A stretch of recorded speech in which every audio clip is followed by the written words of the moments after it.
Bon dia. Avui la candidatura d'Esquerra Republicana de Catalunya estem en un espai públic que s'ha generat fa poc temps. Avui volem parlar d'espai públic, el sentit que li volem donar nosaltres com un espai cívic. Nosaltres veiem que en aquest mandat s'han fet espais públics nous, però que els podem qualificar d'asèptics, que no hi ha contingut i que no hi ha activitat cultural, cívica, etc.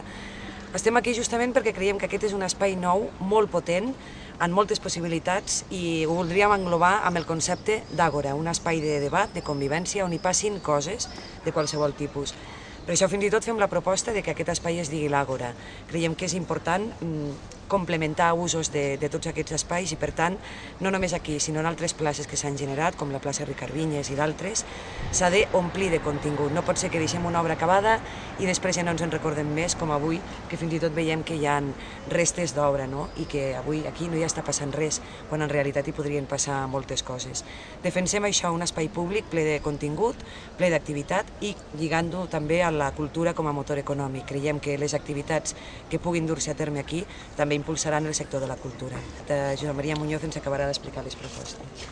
Doncs bé, la proposta principal seria que a tots els espais públics allà on es pugui realitzar, fer que els artistes de la ciutat es puguin utilitzar d'una manera reglada i amb seguretat per poder realitzar la seva activitat.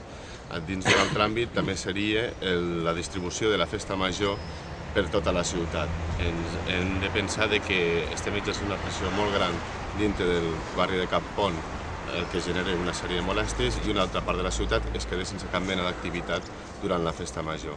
Seria positiu distribuir diferents activitats per tota la ciutat perquè fos tota la ciutat la que visqués la festa major. Quins usos creieu que caldria donar a la llotja? Bé, nosaltres vam ser l'únic grup que va votar en contra de la concessió que s'ha donat per la gestió de la llotja. Creiem que no s'adequa al model que nosaltres hauríem apostat. Evidentment ha de ser semipúblic o semiprivat, està clar que no pot ser només públic perquè no ho podríem finançar, però l'ús que se n'ha fet o la gestió que se n'ha fet no dona joc a altres alternatives. Per una banda, a complementar-ho amb activitats més assequibles per tothom. No pot ser que poder gaudir d'un espectacle una família pugui costar 200 o 300 euros. Hem vist que hi ha els mateixos espectacles que aquí tenen un preu, per exemple, 30 euros, i en altres ciutats el mateix espectacle costa 12 euros. I per tant creiem que s'ha de fer una aposta de complementarietat i d'obrir l'oferta a més públics. Per altra banda, quan es va dissenyar aquest espai, estava pensat per això, però l'equip de govern actual no hi ha cregut només en l'interior, i aquest espai creiem que té unes possibilitats infinites, amb usos contínuament, els caps de setmana, amb convenis o contractes que es puguin fer amb les diferents entitats o els diferents grups de cultura de la ciutat, i per tant descentralitzar-ho tot de l'eix comercial, que ja té una activitat molt potent i no cal complementar-la tot allà.